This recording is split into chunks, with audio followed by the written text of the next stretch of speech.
Namasté, ma belle sangha d'amour. Aujourd'hui, la fin nécessaire. Je pense que j'ai appelé ça dans l'événement le cul-de-sac de l'individualisme. Vous allez voir, l'un vient avec l'autre de toute façon. À quel point dans notre vie, je pense, hein, selon les enseignements bouddhistes, aussi dans notre cheminement spirituel et personnel. Et je trouve peut-être, si on lit les enseignements du Dalai Lama sur le globalisme, hein, et la nécessité de l'altruisme dans le monde, que peut-être aussi comme société, comme planète, on est rendu à mettre fin à cette ère de l'individualisme, où l'individu est au centre de tout, et peut-être un petit peu trop dans notre esprit aussi. Alors, on va s'en parler aujourd'hui, mais c'est pas un Bouddha courroucé, mais ça se peut que ça choque un peu les égos, là, et les pensées, puis les schémas, là, même en croyance, en croissance personnelle, nos croyances sur la croissance personnelle. Fait que là, je sais qu'on est tous des spirituels ensemble, ou des gens qui se questionnent sur comment mieux vivre, mieux être, le bonheur, l'accès à soi. Mais vous allez voir peut-être qu'il y a des petits pièges dans le matérialisme spirituel, dans l'individualisme spirituel, et tout ce qu'on veut finalement, même si ça paraît courroucé parfois comme croyance, ce qu'on veut finalement, c'est trouver le vrai chemin pour libérer soi, mais en expansion, en connexion, en interdépendance, et dans ce qui est ultimement la dernière et plus grande vibration qui est en nous, l'amour. Et comment parfois même dans notre désir de s'émanciper, se libérer, on arrive dans des cul-de-sac et on est celui qui tient. C'est comme si on tenait le mur, hein, puis on se frappait dedans. C'est ça un cul-de-sac de l'individualisme. C'est comme l'ego roi, hein, l'individu roi. Mais il faut se rappeler que c'est moi qui tiens le mur de briques sur lesquels je me frappe la tête dans mon cul-de-sac sur ma recherche du bonheur et de l'éveil spirituel.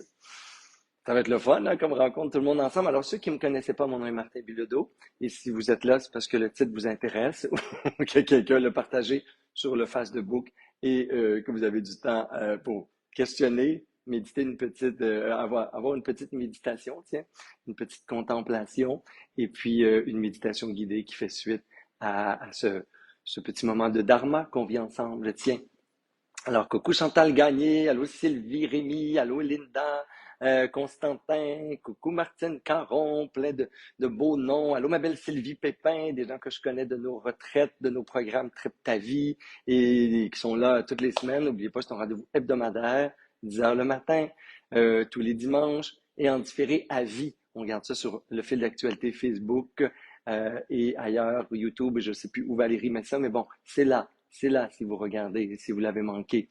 Alors, coucou Sandrine, allô ma belle Lynne Couture, bon matin, je suis content de tous vous voir. Allô ma belle Julie Mascotte. C'est un thème aujourd'hui, je me suis dit, tu sais, il y a des thèmes, je me dis, ah, ça va faire triper le monde, j'en entends parler, les gens me questionnent sur ce sujet-là. La fin de l'individualisme, personne ne me questionnait là-dessus. C'est venu de moi à moi avec amour pour vous. Mais c'est pas quelque chose que je m'attends à ce qui soit très populaire aujourd'hui comme thème. Alors, je suis très heureux de voir que je suis pas toute seule à me parler. On est quand même déjà trois ici, quatre m'incluant. Alors, je me dis, je vais enseigner pour quelqu'un. Ne serait-ce que je me parle toujours à moi aussi, hein, finalement, pour m'enseigner. Alors, aujourd'hui, un brin de sagesse bouddhiste, une méditation pour se faire du bien sur ce thème de l'individualisme. Le point de départ de la discussion sur l'individualisme, c'est probablement les quatre nobles vérités bouddhistes qui nous rappellent d'une façon radicale que l'ego n'existe pas. L'individu n'existe pas. C'est tout. Point d'exclamation. Bon, un coup qu'on a dit ça, on n'a pas dit grand-chose, mais on a tout dit. On a dit l'individu n'existe pas au sens où c'est une construction. Au sens où de façon intrinsèque, ma nature profonde, celle qui voyage hein, au-delà de ma personnalité, de là où je suis né, de mon éducation, et ainsi de suite, ben c'est plus grand que l'individu. Et si je cristallise mon identité sur l'individu que je suis, ma personnalité, mon histoire et tout le reste, eh bien c'est comme si je me vivais toujours en surface. C'est là où on dit que ça n'existe pas. Ça n'existe pas parce que c'est quelque chose de construit, d'impermanent, d'éphémère, qui va mourir à la fin de cette vie. Et n'oubliez pas que dans le bouddhisme, on est sur un continuum infini de conscience qui, de vie en vie, d'état en état, va voyager à travers le temps dans une espèce d'éternité. Et que cette vie-là, elle est contenue dans un corps, une personnalité, un individu. Si je me centre sur l'individu, ben, c'est comme si je me définissais sur la plus petite partie de moi, on va le dire comme ça. Dans le bouddhisme, on dit si tu t'identifies à l'individu, mais c'est là où le samsara commence et c'est là où la souffrance va commencer. Plus on est centré sur nous dans le bouddhisme et plus on souffre. Et drôlement, les études sur la compassion, l'altruisme, la méditation et tout nous ramènent à prouver même que dans notre cerveau, l'anxiété, le burn-out, il y a même 300 études qui ont été faites sur le burn-out dans les milieux hospitaliers et en relation d'aide pour prouver que la limite à l'empathie doit être dépassée pour réénergiser le cœur et trouver un espace en nous qui est plus nourrissant. Ce qui veut dire, puis moi je le disais comme ça dans le milieu communautaire, c'est d'arrêter de nous parler de... Et là, je vous ai dit aujourd'hui, je vais dire des choses qui vont choquer, OK? Fait que soyez prêts. Moi, j'étais coordonnateur d'un organisme communautaire, après ça, j'étais directeur de différentes instances, et je rappelais à tout le monde que, arrêtez de me parler de la distance critique, arrêtez de me parler de l'espèce de toute la déontologie, de mettre une ligne dans les centres jeunesse entre le jeune en crise et toi, et ainsi de suite, des aberrations au centre bouddhiste et au sens humain, qui non seulement prive l'autre d'un chemin de guérison qui est l'amour, la compassion, la chaleur humaine, mais prive l'intervenant, le thérapeute, celui qui voudrait changer le monde, mais qui finalement, des fois, fait du contrôle social, de sa propre ressource intérieure qui est l'amour, de sa propre chaleur humaine, de son capital de compassion. Aujourd'hui, dans je pense que ça s'appelle Plaidoyer ou l'éloge de l'altruisme de Mathieu Ricard, on montre dans plein d'études à travers le monde à quel point c'est la compassion véritable, c'est l'amour qui réénergise le corps, qui stimule le système immunitaire. Notre esprit, corps, est fait pour se dégager de notre individualité, de notre individualisme. Et même quand on aspire à transformer le monde et à aider les autres, parfois on se cristallise dans une posture qui va nous épuiser, amener de la souffrance, puis nous déconnecter de ce qui est grand et beau en nous. Fait qu'au lieu de mettre plus de distance quand on est déjà en burn-out et épuisé, ultimement, la sagesse bouddhiste, le monde, et peut-être notre expérience aussi, parce que moi j'ai vu des gens sur le burn-out aller faire du bénévolat à la SPCA, et se libérer, se guérir d'un burn-out comme ça, ou aller dans des lieux où ils pouvaient spontanément, à l'infini, libérer leur amour pour les autres, prendre soin d'un jardin, d'animaux malades, aller faire du travail humanitaire. Ça, c'est le chemin de la guérison de l'âme. Si je reste je me préserve d'amour, je me préserve de chaleur humaine, je me préserve d'être un être organique, un être sentient qui a des sentiments, des états plus grands à l'intérieur de moi, c'est comme si mes forces spirituelles, je les cachais dans un petit tiroir, puis je restais à la surface de l'individu ou des structures ou des organisations, et ainsi de suite. Alors, on a peut-être créé un monde où l'individu est roi, et même en spiritualité aujourd'hui, le cul-de-sac, c'est que il est important, et là, on va faire des nuances. Il est important, des fois, le moteur d'une guérison, c'est je, moi. Et, et c'est bien correct, au début. Fait que c'est comme si le premier début du sentier, ça peut être un ego tourné sur soi-même qui souffre et qui veut plus souffrir. Ça peut être ça, et c'est souvent ça. Et ça peut être le besoin de croissance personnelle, le développement de soi, et ainsi de suite. Et là, on est encore comme au centre de soi-même, mais pas comme au centre, plus comme centré sur soi-même. Et à un moment donné, il va y avoir une finalité à ça, parce qu'il y a un cul-de-sac là-dedans. Si l'élan, c'est pas de la compassion, si l'élan, c'est pas de l'amour, mais tout éveil spirituel, tout moment de guérison, tout ce qui est dans le cœur, mais c'est quoi? C'est de l'expansion, de la connexion, de l'interdépendance. Ça nous amène à de la coopération. On vibre en union. Tu sais, les grands mots, le tantra, ça veut dire union, expansion du soi, yoga aussi, etc. C'est toujours ça. Fait que si je continue dans mon élan d'éveil spirituel pour nourrir mon âme, à être centré sur moi, qu'est-ce que j'ai besoin? Mon petit rituel du matin, ma petite affaire là, mon petit nénéné, ma musique, moi, tout d'un coup, le monde, même dans mon désir et ma démarche de bonheur, centré sur moi, va être mon propre cul-de-sac. Et c'est là que je vous disais, c'est comme si l'élan, il était noble au début de se guérir, bien entendu, de se nourrir, d'être une meilleure personne pour l'humanité et de se connaître et se libérer de ma souffrance. Mais si je reste là, c'est comme si je faisais un bout de chemin, puis à un moment donné, là, il y avait un mur, puis là, je pogne le mur, puis je me frappe la tête dessus. Et je ne me rends pas compte que je tourne en rond ou que je suis dans un cul-de-sac. Parce que là, j'atteins ce que j'appelle la limite de la croissance vraie spirituelle, qui est de l'expansion. Il y a un moment où il faut sortir de l'ego, du je, le mot je, moi, il faut que ça en aille de ma bouche, que ça en aille de ma tête. Parce que là, c'est juste ma petite personne. Et ma petite personne, elle est tout petite dans le monde. Puis c'est encore un ego qui va mourir tantôt. C'est encore un individu qui est éphémère dans le monde. C'est encore quelqu'un qui va être victime de ce que les autres pensent, de son besoin d'être aimé, reconnu, et ainsi de suite. Fait que si je veux être complètement libre de toute forme de souffrance, ben, il faut que je rentre dans un état d'union, d'expansion, où je suis plus important, où mon histoire est plus importante, où je peux disparaître dans l'instant présent, dans l'amour, dans une vibration encore beaucoup plus grande, qui m'amène à enfin sortir du chemin, du labyrinthe dans lequel je me suis emprisonné à travers mon ego, mon mental, ma petite quête de bonheur. Et là, tout d'un coup, je fais l'expérience du bonheur.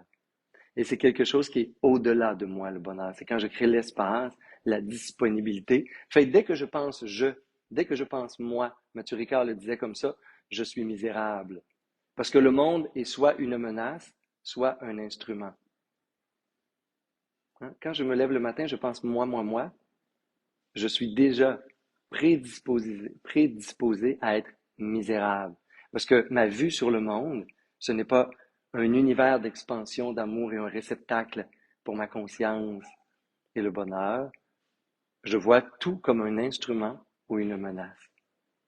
Et quand la vie est belle, puis on m'offre tout ce que je veux, ben là, je gambade joyeusement dans je prends tout des autres, des relations humaines, une nouvelle relation amoureuse, un nouveau pays, un nouvel emploi. Et là, je prends. Et là, la vie est un instrument. Puis là, quand on me prive de l'instrument ou que l'instrument s'en va, sans consentement au préavis, eh bien là, tout d'un coup, il devient une menace. Fait que les mêmes choses, la même vie, le même lieu, les mêmes personnes, mais toujours tournées sur l'ego. Fait que quand je développe mes relations, quand je développe, euh, quand je suis en croissance, mais extérieure, et quand je suis tourné sur moi, ben, ça peut être le début de l'histoire. Mais clairement, ça ne peut pas être la fin de l'histoire. Parce que bêtement, on va se couper d'un capital infini de bonheur, d'état d'esprit libéré. Et ça, ben, ça va faire en sorte que les gens ils vont avoir l'impression vite de tourner en rond et ils vont laisser la spiritualité, ils vont laisser la philosophie, la psychologie positive, etc. Et là, ils vont s'étourdir et se distraire. Et là, on va recréer l'illusion de ce paradis imaginaire qui, plus je m'occupe, plus je me distrais, moins je me sens. Hein? Puis là, c'est plus mieux encore. Et il n'y aurait jamais assez. Fait qu'à un moment donné, il faut juste lâcher prise sur cet ego qui est là, sur l'individu. Et comme société aussi, on est dans une fin, j'ai l'impression, où l'individu, comme société, comme entité, le Canada, les Blancs, les ci, les humains versus les animaux, la planète, il est temps de se penser en nous. Il est temps de mettre nous comme planète, nous comme humanité, au centre de notre esprit, au centre de nos préoccupations, au centre des actions. Et ça, c'est appliquer la spiritualité. Quand les êtres deviennent éveillés spirituellement, qu'est-ce qu'ils font? Ben, ils œuvrent pour plus grand que eux. Ils consacrent leur vie à quelque chose de plus grand que eux. Et dès que par moment ils se ressentent sur eux, ben, ils souffrent. Et même les grands leaders spirituels, même les guides, les enseignants, les maîtres, dès que ça se cristallise là, ça souffre à nouveau. Parce que c'est juste ça la vie. C'est le choix de la souffrance ou j'ai le choix de l'expansion, de la libération, de l'infini. Et là, il y a le nirvana. Petite seconde du nirvana tout le temps. Et de retourner au samsara, à la souffrance. Fait qu'on est dans ce choix-là comme individu dans notre vie. On ne pourra pas changer tout le monde et la société dans ce globalisme qui nous attend, mais d'avoir une pensée plus large, d'avoir une vision plus large sur ma vie. Qu'est-ce que j'œuvre au monde? Qu'est-ce que j'offre au monde? Comment je m'offre? Est-ce que j'ai fini de me centrer sur moi et de ma petite souffrance, de mes petites guérisons et de tout ça? Est-ce que je suis dans mon cul-de-sac ou, ou non? Je suis encore heureux d'être centré sur moi. Puis à un moment donné, si j'atteins mon cul-de-sac, puis comme société, je pense qu'on crée plus de souffrance en ce moment qu'on crée de bonheur collectif. Je pense qu'on a atteint un cul-de-sac d'être tourné sur nous comme individus, comme société. Il est temps de se penser globalement comme une entité. Un, la planète, le monde, l'avenir, l'humanité, une grande famille, un grand village. Et je pense que là, on va être capable de créer plus de bonheur pour tout le monde. Et nous aussi. L'idée, c'est quand je pensais qu'en restant centré sur moi-même, j'allais m'occuper de mon bonheur, de mon vision board, puis de mes affaires, puis de tout ce que je veux, ben, à un moment donné, je vois que c'est ça qui va me rendre malheureux. L'anxiété de perdre ou l'attachement à tout ce qui est là. Alors aujourd'hui, on va méditer sur ce sentiment d'expansion. Et si je me libérais de ces crispations hein, égocentrique que l'individu, même dans ma vie. Je suis le plus important de l'histoire.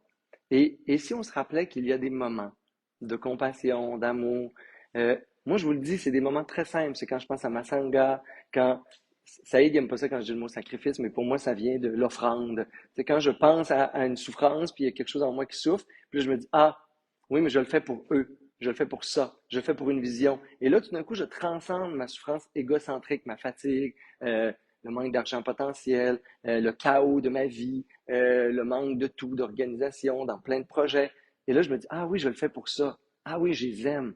Ah oui, j'aime l'humanité. Ah oui, je suis en train de m'offrir à l'humanité, quitte à mourir plus jeune parce que je suis épuisé, quitte à peu importe, à m'en aller quand ce sera le temps, mais ça, mon histoire, c'est pas, faut pas qu'elle soit centrée sur moi. Et donc, votre histoire, elle est centrée où?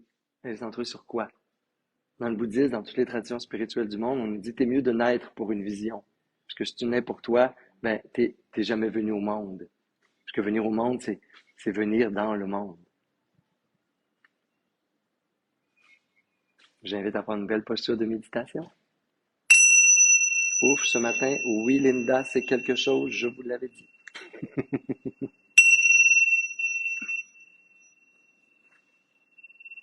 Je pense que ça mérite à ce que vous puissiez l'écouter tous les jours cette semaine. Oups, j'essaie de me réajuster. On est dans un bateau. Une belle respiration profonde, mes amis d'amour. On fait ce voyage à l'intérieur ensemble.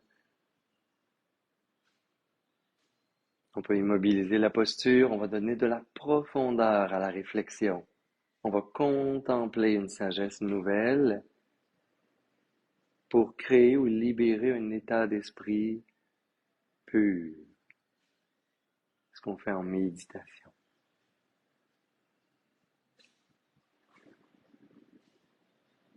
On peut prendre quelques respirations profondes pour être là, s'asseoir ici, maintenant. On inspire par les narines profondément. On expire profondément.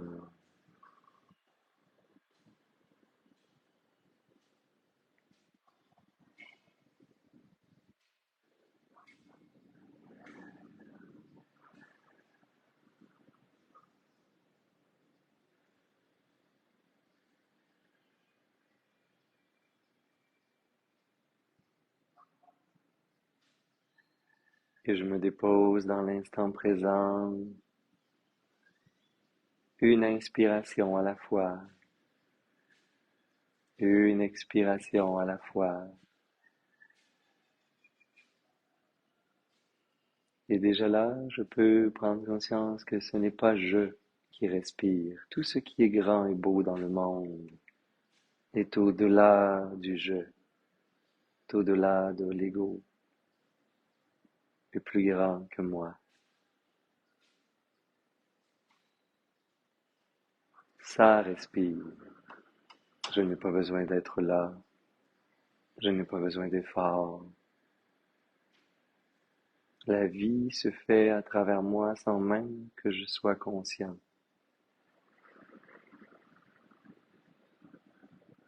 Je peux juste observer et me réjouir du souffle,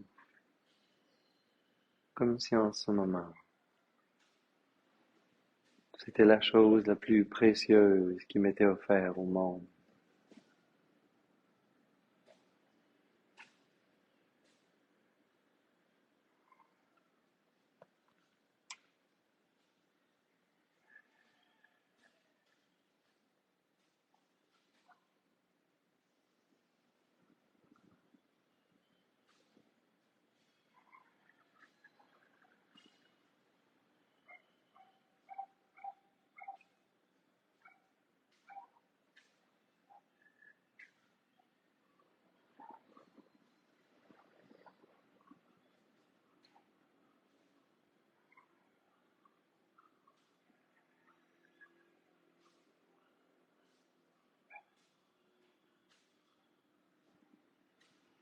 Et je peux prendre conscience que même méditer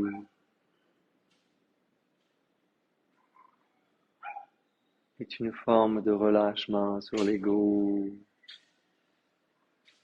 sur mes besoins, mes attentes personnelles.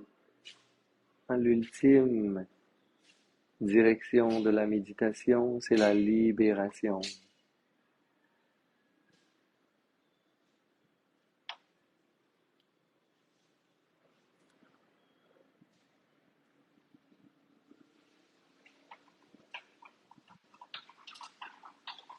La libération de soi pour connaître un état de pure libération, de pure expansion.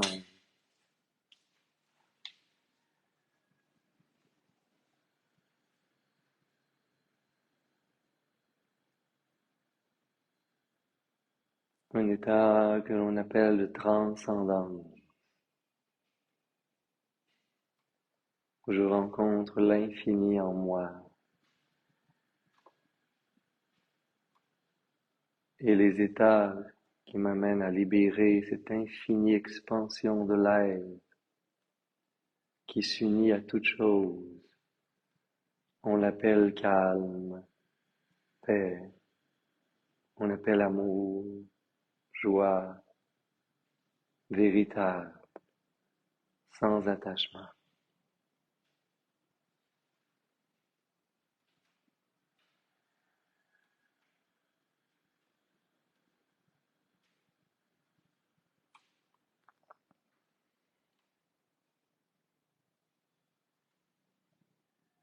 Et je peux prendre conscience comme de mes culs-de-sac intérieurs, des espaces dans ma vie et dans mon être où je tourne en rond, ou même quelque chose qui m'apparaissait comme être grandiose, une forme de plaisir qui vient d'une nouvelle relation, un nouveau mode de vie, d'une nouvelle acquisition. À un moment donné, va créer l'ennui, où je vais avoir besoin de plus, où je vais avoir peur de le perdre.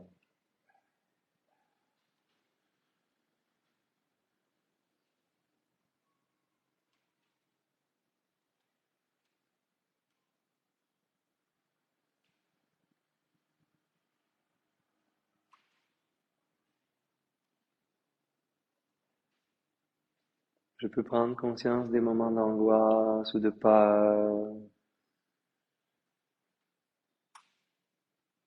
des moments de colère,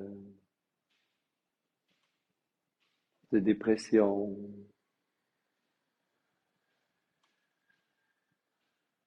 Souvent, quand l'esprit est centré sur lui-même,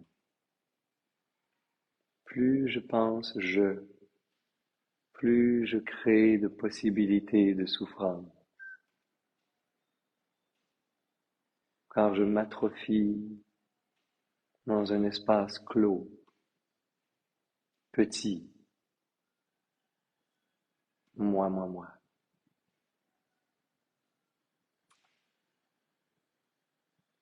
Et je s'ouvre, et centré sur moi, je fais aussi souvent souffrir les autres.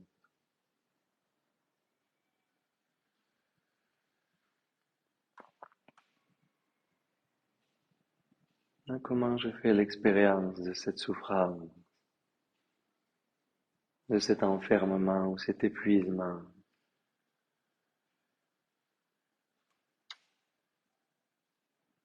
en restant centré sur moi.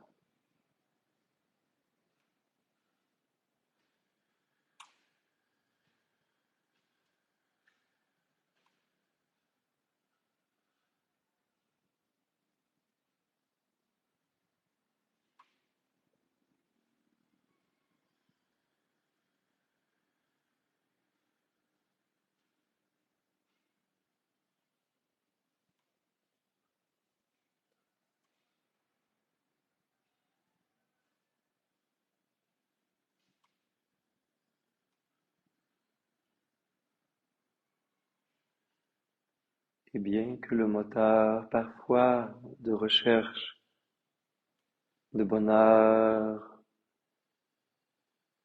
d'amour, même le moteur de mon chemin, de ma démarche spirituelle, a peut-être commencé centré sur moi. Si je reste centré sur moi comme individu, sur mes attentes, mes besoins, je vais même pervertir toute voie spirituelle et rester insatisfait, rester dans le petit véhicule de l'expérience humaine, l'ego.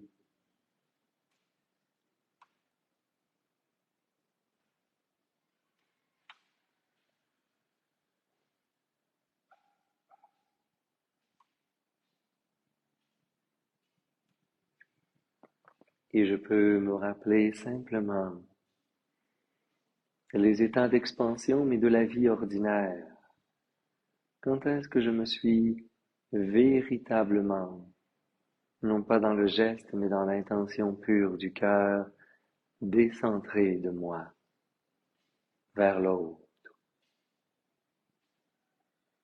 Un geste de bienveillance, une écoute intéressée,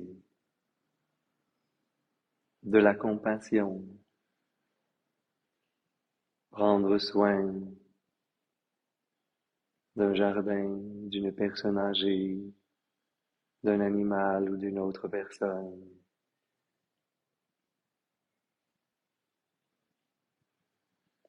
Et dans ces moments, une joie comme spontanée, une libération de l'ego et de toute forme de souffrance.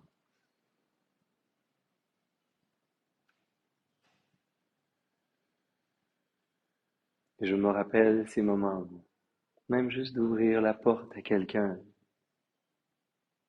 comment à l'intérieur ça goûte bon. Je sors de mon cul-de-sac,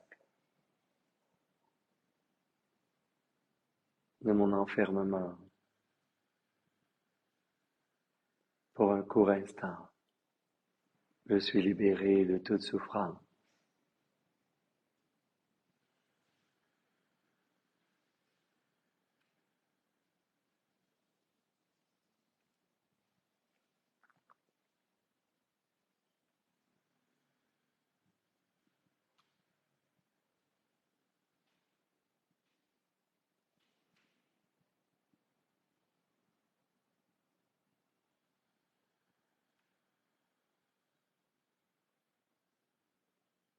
Et je me rappelle avec sagesse tous ces instants où je me tourne vers l'autre, vers le bien commun, avec sincérité,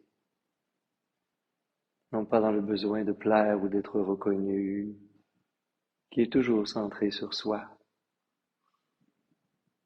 mais lorsqu'il y a par moments une intention pure ou aucune intention, juste, spontanément la compassion, la tendresse du cœur, un élan d'amour,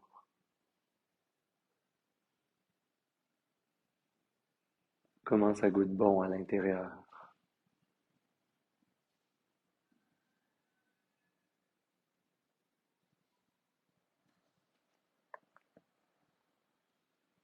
Quand je participe à la beauté du monde, à la bonté du monde, comment je me sens.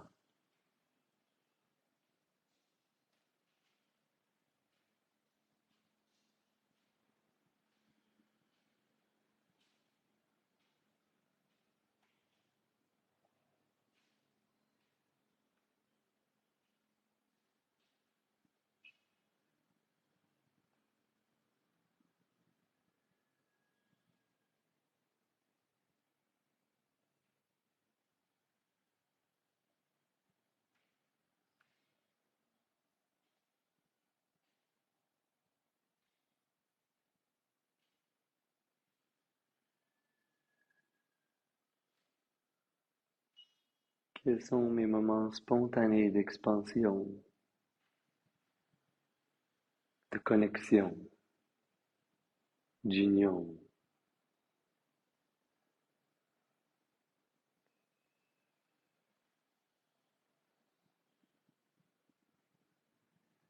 Où je n'ai rien à gagner,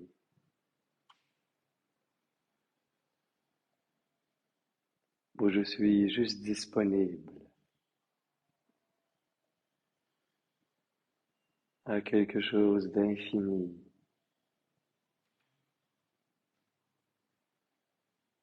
un élan d'amour pour tout ce qui existe.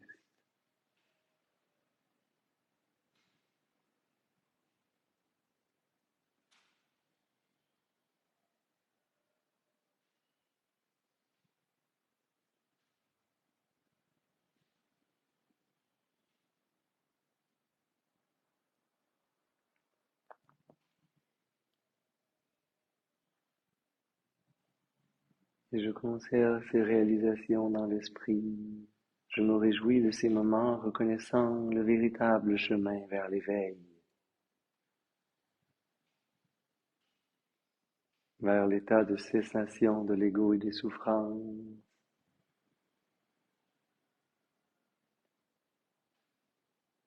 que dans le bouddhisme on appelle nirvana.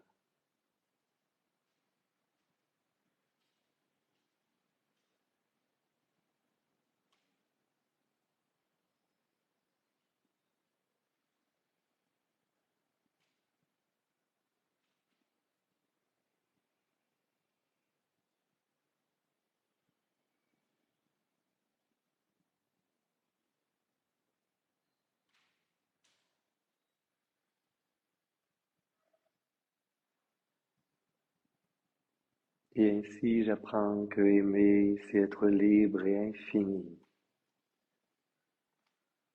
et que aimer rend libre et infini tous les autres, tous les êtres, libre et infini, libéré d'attente, de projection, d'histoire, libéré du moi. Je me libère et je libère les autres.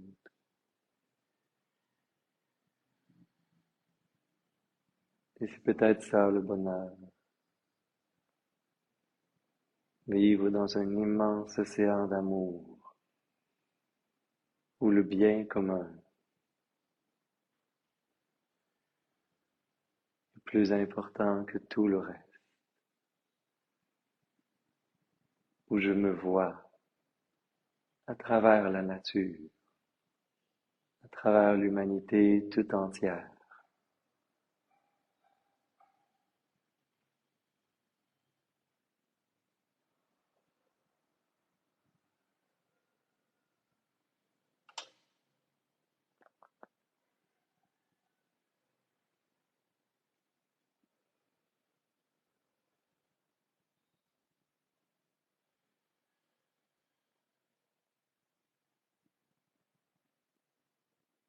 Et je me réjouis des réalisations intérieures qui sont toujours en moi après cette courte pratique. Je peux écrire sur le sujet, reméditer, recontempler le dharma, les enseignements, encore et encore.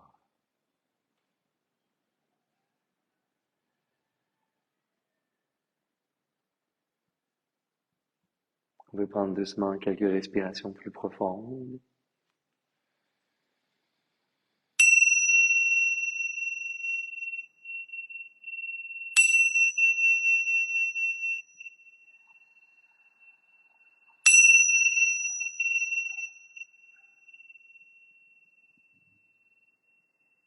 Amener les mains en namasté, on peut les frotter légèrement ensemble. Et cette belle chaleur au cœur. Inspirez par les narines pour expirer bouche. Et inspirez pour faire vibrer le son.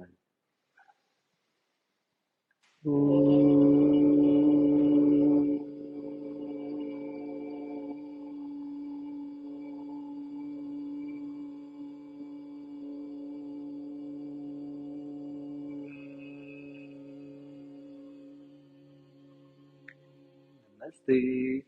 Namasté, mon beau Bob d'amour, mon beau Denis, ceux que je vois qui sont là. Et même si parfois cette sagesse-là vous fait peur, essayez de la prendre une petite bouchée à la fois. Rappelez-vous que c'est aussi une question de nuance sans complaisance. De nuance sans complaisance. Parce que si vous êtes là en ce moment, puis vous avez encore besoin d'être centré sur vous, prenez une petite bouchée, dire, moi, j'ai besoin de guérir ça pour être encore meilleur pour les autres. J'ai besoin de guérir ça pour vivre et offrir l'amour véritable. J'ai besoin euh, de me reposer pour demain être un être de bonté puis prendre soin du monde qui m'entoure et vivre dans une véritable chaleur humaine ensemble. On peut se voir la semaine prochaine, ici, en virtuel, les prochaines semaines au Mexique. Si vous êtes là dans le calendrier à venir me voir, je sais qu'il y en a qui sont là, qui s'en viennent bientôt. Et il y a le calendrier qui est sorti pour toutes les retraites au Québec déjà, qui s'en viennent, et la France en septembre, et le reste. Alors, j'ai mis le calendrier pour la suite. N'oubliez pas qu'il y a un beau coffret de méditation qui a été lancé, produit par Chantal Lacroix. Vous avez le petit lien aussi. Si vous voulez des méditations sans chien et sans construction du Mexique, et on a fait un acte de bonté. On a fermé la porte. Je sais pas si vous avez réalisé qu'il n'y avait plus de bruit de petites constructions. C'est parce qu'on s'est enfermé dans une belle aquarium à 45 degrés, au soleil, pour vous. Et on s'est réjouis. C'est ça. Bye bye, moi. Bonjour, vous. Et ça nous a fait du bien de penser à vous. Alors, je vous aime d'amour. Je vais répondre s'il y a des questions, des commentaires, bien sûr, au courant de la journée ou de la semaine. Gênez-vous pas. Vous pouvez aussi partager. Namasté.